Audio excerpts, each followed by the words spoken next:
Maintenant, si on commence à avancer dans les explications, le Covid-19, c'est-à-dire le SARS-CoV-2, par rapport à ce qu'on les biologistes essayent de quantifier pour voir, par exemple, la sévérité, la contagiosité, le degré de pénétration, etc., il faut que ça soit chiffré. Vous ne pouvez pas le dire pour avoir des éléments de comparaison. Vous ne pouvez pas juste utiliser des mots, des adjectifs qui sont généralement subjectifs. On ne peut pas le mesurer. Il vaut mieux mettre des indices. Par exemple, l'indice de contagiosité du Covid-19 est de 1,5 à 3,5. Qu'est-ce que cela veut dire?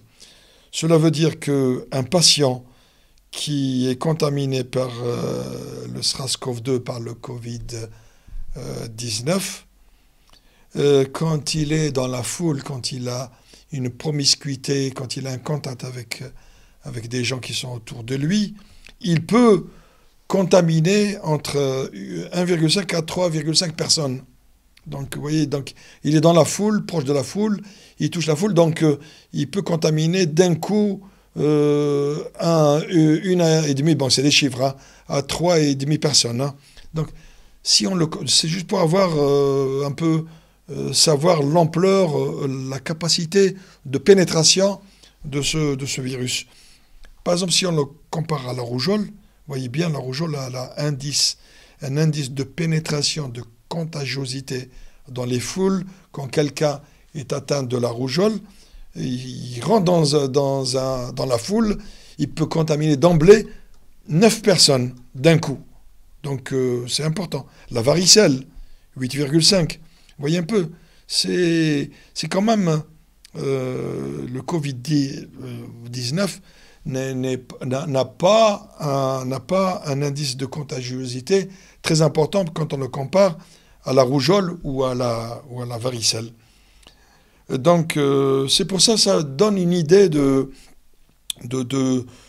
prendre des mesures de protection dans les populations, des distances, de lavage, de nettoyage, d'hygiène, etc., qui peuvent être suffisantes pour casser cette chaîne de transmission au vu de cet indice, qui n'est pas très important, comparativement à d'autres virus communs, comme la rougeole et la varicelle.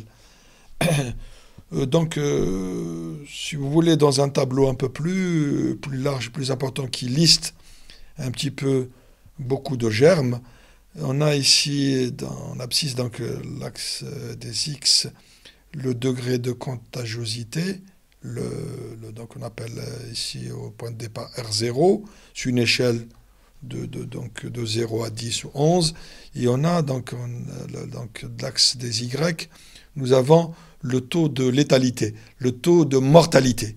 Donc le pouvoir de tuer, le pouvoir de ce virus de tuer les personnes qui l'infectent. Donc on peut ainsi, par exemple, voilà le virus de la rougeole de tout à l'heure, il est sur l'échelle donc des X, il a l'indice 9, mais donc, vous voyez, quand on voit sa mortalité, il est à un peu plus de 0, il est à moins de 1% de mortalité. Donc, il est très invasif, mais il ne tue pas beaucoup de monde. La varicelle, vous voyez, elle ne tue pratiquement pas, même si elle a un taux de pénétration très important, autour de 9. Le choléra, il a un taux de pénétration, par exemple, très important, qui est presque de 10, donc avec un taux de mortalité, de létalité, autour de 3%. Vous voyez un peu. Donc, on peut avoir un virus qui pénètre beaucoup dans les foules, mais qui ne tue pas. Et on peut aussi avoir un virus qui pénètre dans les foules et qui tue, parce que plus on avance et plus on monte, on a plus de taux de mortalité. Vous pouvez à l'inverse avoir un germe qui ne pénètre pas beaucoup, très peu, mais qui est très létal, qui tue d'une façon destructrice importante.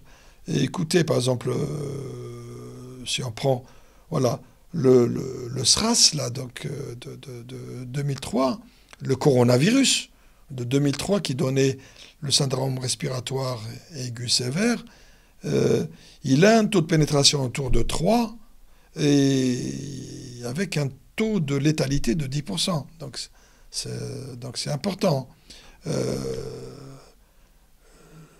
Le MERS de 2012, vous voyez, celui du Moyen-Orient, qui est causé par un coronavirus qui est très peu pénétrant, donc il a un degré, donc un indice de contagiosité inférieur à 1.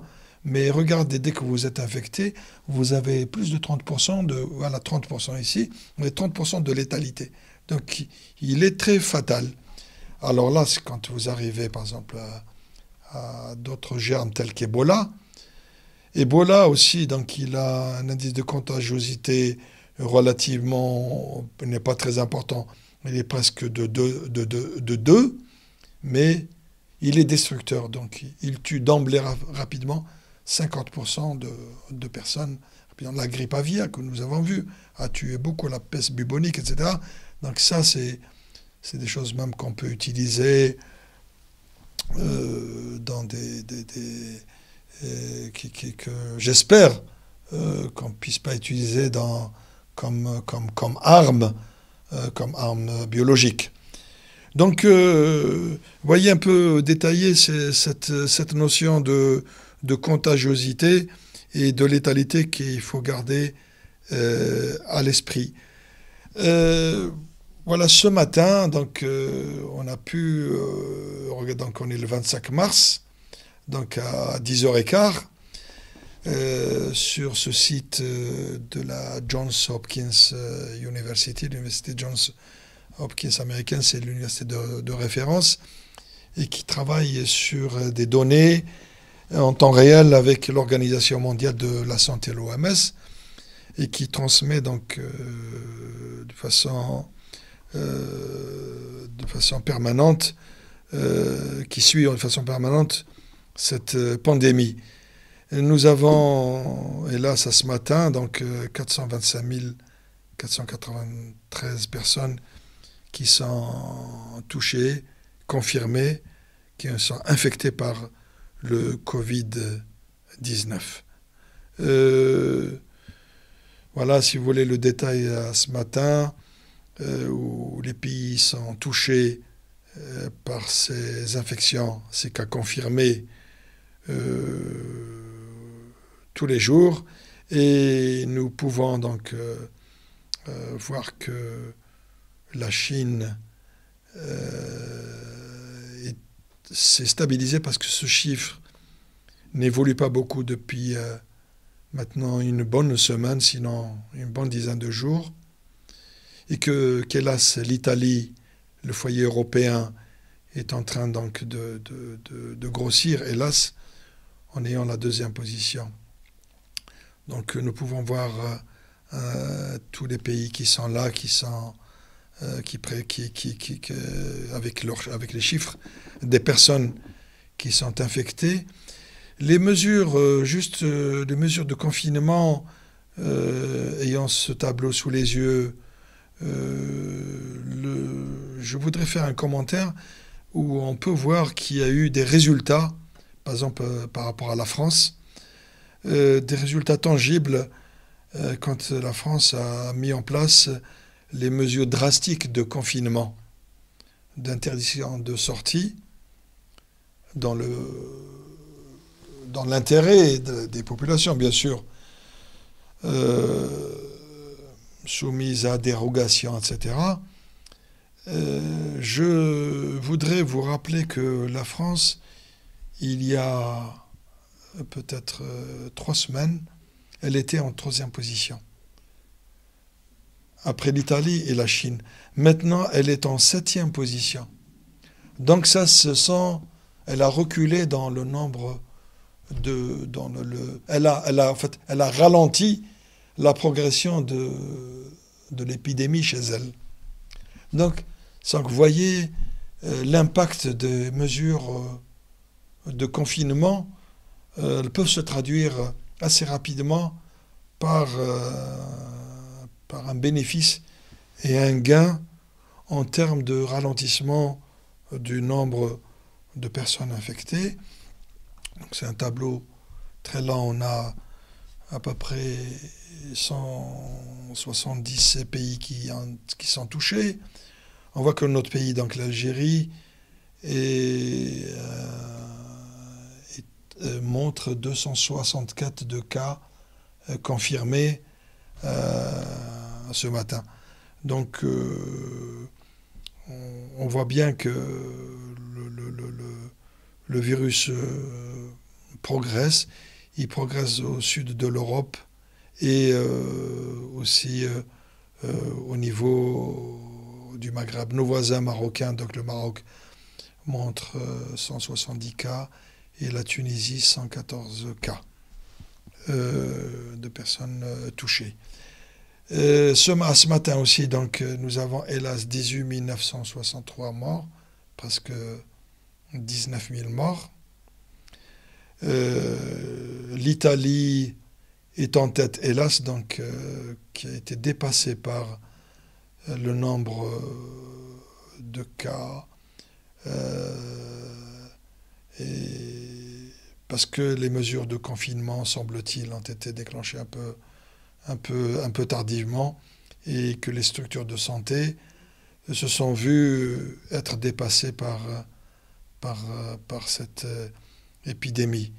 Et notre pays, donc jusqu'à aujourd'hui, a eu 19 décès sur les 264 cas confirmés. Donc c'est à peu près un peu plus de 7%, mais c'est une statistique qui ne veut rien dire. C'est juste pour avoir une idée par rapport à un moment donné. Donc il faut attendre que les choses puissent se stabiliser pour avoir des chiffres plus significatifs et plus parlants statistiquement. Il faudrait savoir aussi que sur les 425 000 personnes touchées, 425 493, nous avons 109 000, presque 110 000 de personnes qui ont recouvert leur santé, qui sont entre guillemets guéries. Donc, vous voyez bien, ça représente plus du quart, parce que le nombre d'infections progresse de façon beaucoup plus rapide que les guérisons. Pour guérir, il faudrait que votre système immunitaire puisse se redéployer. Le système immunitaire ne peut être efficace que au moins 6 semaines après votre première infection, où on voit une efficacité. Alors que la progression, l'infection est beaucoup plus rapide que la guérison. Ça, c'est tout à fait normal. Mais ce chiffre va augmenter pour les 90% de personnes infectées par le coronavirus. Parce que il n'y a actuellement qu'une seule solution, c'est de ralentir cette progression par ces mesures de confinement et d'hygiène, où chacun est responsable de ses actes. On ne peut plus rien, disons, maîtriser sur le plan d'une efficacité immédiate, mais ce sont des efficacités qui sont déclenchées qu'individuellement. Chaque personne est responsable. Vraiment, c'est là où on voit le vrai sens de la responsabilité. C'est chacun de nous, s'il le veut, il peut, par toutes ces mesures d'hygiène et de confinement, pour ne pas être un relais de portage et de transmission à sa famille, ses enfants, ses amis, etc. Donc, et pendant ce temps de confinement et de patience, il n'y aura, parce qu'il n'y a pas encore de traitement, certaines molécules sont à l'essai, les vaccins, c'est en cours, mais il faut du temps, etc. Le produire à grande échelle parce que ce sont des millions, des centaines de millions, ce n'est pas des milliards de personnes qu'il faudrait vacciner, etc. Donc il faudrait du temps. Mais euh, pour le mot-clé en fait que je voulais faire passer, c'est que c'est surtout le système immunitaire, les défenses immunitaires qui peuvent venir à bout de cette infection. Et le meilleur médicament, le meilleur traitement, le meilleur vaccin, c'est bien le système immunitaire. Ça va se passer de cette façon pour les 90% de personnes infectées. C'est le système immunitaire, il fonctionne comme cela. C'est comme ça pour toutes les infections, pour toutes les épidémies, parce que quand c'est nouveau, ça perturbe un peu l'organisme, il y a de la casse, etc. Mais une fois que le virus, que le germe est installé dans la population en général, la population développe des défenses immunitaires. Et puis, comme je l'ai dit, 90% de personnes vont s'immuniser de façon efficace, ils vont guérir et sortir et s'en sortir par rapport à cette épidémie. Bien sûr, comme dans toute maladie infectieuse ou autre, il n'y aura que les personnes qui ont des maladies chroniques, et en particulier ces maladies chroniques qui ont une composante de diminution des réponses immunitaires, ce qu'on appelle des immunodéficiences, des faiblesses dans l'immunité. Ce sont ces gens-là qui vont ressentir un peu plus la sévérité de la maladie. Donc, et ce n'est pas vrai quand j'ai entendu à la radio, etc., même des journalistes qui se trompent en disant ça touche que les personnes âgées. Non, ce n'est pas vrai. Les personnes âgées, mais s'il y a des personnes âgées, malades, oui bien sûr, mais il y a des jeunes aussi qui sont malades. S'il y a des jeunes qui ont des maladies chroniques, qui ont un déficit de l'immunité, eh ben ils vont souffrir, ils ressentiront la gravité de la maladie, jusqu'à la mort peut-être. Mais il y a des personnes âgées qui n'ont pas d'immunodéficience. Donc celles-là, elles vont répondre sur le plan immunitaire de la même manière et d'une façon efficace. Ce ne sont pas les personnes âgées qui vont souffrir loin de là. Parce qu'on trouve parmi les personnes âgées, c'est un peu cette frange de la population qui a un peu plus de maladies chroniques, tout simplement. Mais ce n'est pas juste de dire que ça va toucher les personnes âgées. Les personnes âgées malades. Eux aussi, les personnes jeunes malades, tout simplement. Ça, c'est une précision que je voulais apporter et qui a sa place dans cet échange et dans ce message que je voulais faire passer. Voilà donc un petit peu, ce sont les chiffres par pays de ces personnes qui ont un petit peu recouvré leur santé. Donc maintenant, si on regarde un petit peu la cartographie au niveau planétaire, au niveau du globe terrestre, au niveau de ce planisphère, de cette planète mise à plat pour qu'on puisse voir un peu tout, on voit bien que on voit bien comment dirais-je, cette bande de progression, donc cette pandémie, puisqu'elle touche tous les continents, on voit bien qu'elle est un petit peu coincée entre, un petit peu, je ne dis pas au niveau équatorial, mais disons, entre le cercle polaire nord et le cercle polaire sud, c'est un peu entre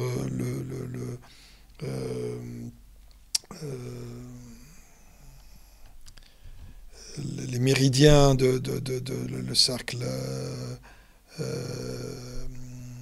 du cancer et et du Capricorne, mais plus bas par rapport l'un et par rapport à l'autre. Donc, on voit cette bande qui a progressé un petit peu dans ce sens, de l'Asie, en passant par l'Europe, en allant vers les Amériques, et puis, puisque le tableau, normalement, c'est un globe, donc, normalement, ça tourne, donc les choses circulent un petit peu dans ce sens. On voit paradoxalement que l'Afrique, tant mieux, est un peu moins touchée, les pays du Sud un petit peu moins touchés. C'est parce que peut-être il y a le problème de température dont on va parler tout à l'heure. Et aussi les cas extrêmes de congélation et d'état de glaciation du pôle Nord et du pôle Sud. Mais si on compare les cartes d'avant, on voit que la partie asiatique était beaucoup plus, avait un cercle beaucoup plus grand que ce qu'on voit au niveau de l'Europe, en particulier de l'Europe du Sud. Donc voilà le nombre de cas mondial ce matin, donc au 24 mars 2020, donc, où on est prêt à, donc on va frôler les 450 000 cas qui vont se confirmer rapidement dans le monde, et on voit que la courbe est en train de progresser et de monter de façon exponentielle. Comme je l'ai dit tout à l'heure, l'infection va très vite et touche maintenant, puisqu'elle s'est décalée de la Chine vers l'Europe et vers les Amériques. La Chine, on a 1,5 milliard, un peu plus d'1,5 milliard en termes de population, et que le reste des 6 milliards, donc un peu plus de 4,5 ou 5 milliards de population mondiale hors Chine, en dehors de la Chine. Donc là, c'est beaucoup plus important que la Chine. Donc cette courbe infectieuse est en train de progresser, elle va encore monter. Mais on va expliquer, on va essayer de l'extrapoler par rapport à ce qui s'est passé en Chine. Voilà aussi donc les cas quotidiens à ce matin, donc où on a, ça c'est un peu quand il y avait la Chine, il y avait très peu de cas, enfin très peu relativement à ce qui se passe aujourd'hui, mais dès que la pandémie, c'est devenu une pandémie alors que c'était une épidémie qui s'est propagée et que ça a rampé vers l'Europe et vers les Amériques, où il y a beaucoup plus de monde, on voit la vraie flambée de la totalité de ce qui se passe dans le monde. Donc cette pandémie qui est en train de progresser et d'avoir un profil ascendant actuellement. Maintenant, si je présente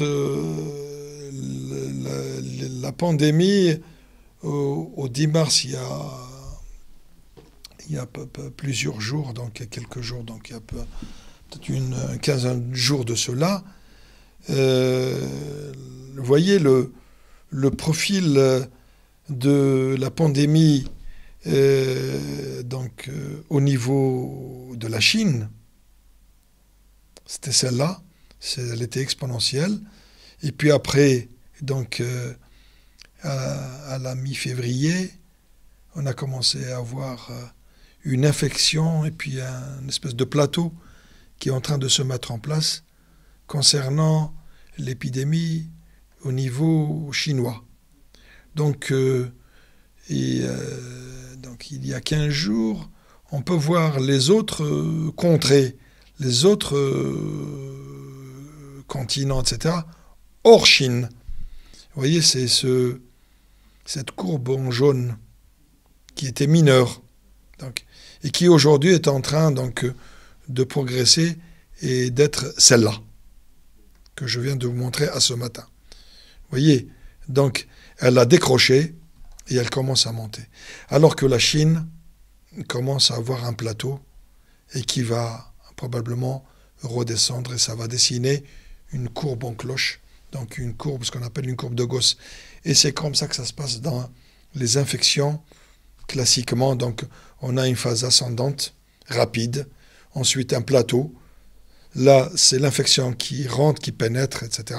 Et puis là, vous avez un plateau, c'est-à-dire que les gens, la population est en train de s'immuniser, c'est que leur système immunitaire, la meilleure façon de se défendre, c'est bien le système immunitaire qui est en train de calmer les choses, c'est-à-dire de guérir, d'induire une guérison, c'est avec une stabilisation. Ensuite, le nombre de cas va diminuer quand le système immunitaire, les défenses immunitaires auront battu leur plein, c'est-à-dire fonctionnent à plein régime chez tout le monde, on verra une baisse, une éradication de cette neutralisation de cette infection. Donc, vous voyez, les cas de guérison, c'est en vert, c'est prometteur. Vous voyez bien que plus les gens s'infectent, mais les gens guérissent en même temps. Ça, c'est un message important à transmettre. Et avec le temps, 90% de gens vont guérir. Cette courbe va monter encore plus haut. Maintenant, sur le plan un petit peu, cette histoire scientifique, hein, donc cette enquête épidémiologique, je voulais juste vous montrer quelques dates clés de cette épidémie. Au 31 décembre, le jour du réveillon 2019, l'organisation, donc l'OMS, l'antenne locale chinoise, donc, a pu donc être informée des cas de pneumonie, donc des maladies respiratoires au niveau de la ville de Wuhan, chez ces commerçants du marché aux poissons. Donc 44 personnes étaient infectées donc, le 3 janvier. Donc vous voyez un peu beaucoup de personnes qui étaient dans ce marché, en particulier des commerçants, c'est beaucoup, c'est un grand marché aussi, hein, ont été infectés par le Covid 2019.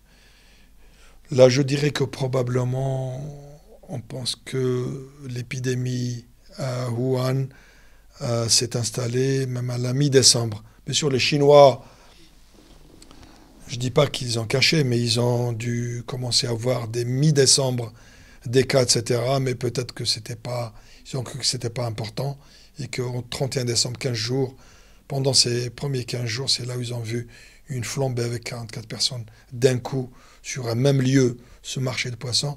C'est qu'il y avait anguille sous roche. Il y avait quelque chose à investiguer. Donc, la première semaine de janvier, donc le 7 janvier, les autorités chinoises donc, ont pu identifier sur le plan biologique le nouveau coronavirus, ce qu'ils ont appelé le N, pour nouveau le nCoV-2019, le nouveau coronavirus de 2019.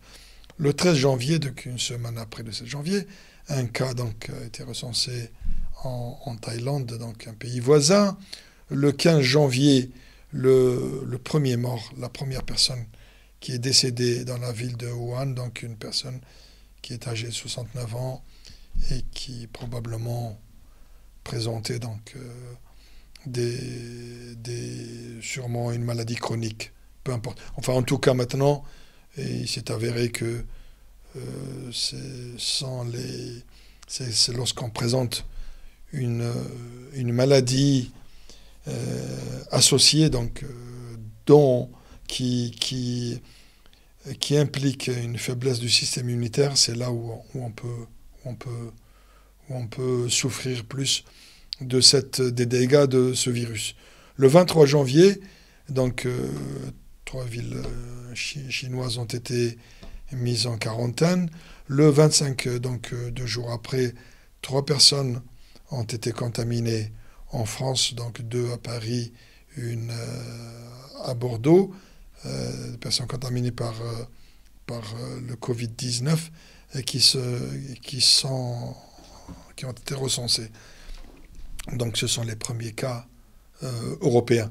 Le 30 janvier, 30 janvier, un mois après, l'OMS a décrété que c'était une urgence mondiale. Cette mesure n'a été prononcée que 5 fois. Vous voyez, avec Ebola, 2 fois pour Ebola. Et Ebola, il faut faire très très attention, j'en parlerai probablement. La grippe aviaire, le Zika et la poliomyélite qui ont été à l'origine du déclenchement par l'OMS de cette urgence en termes de santé publique au niveau mondial.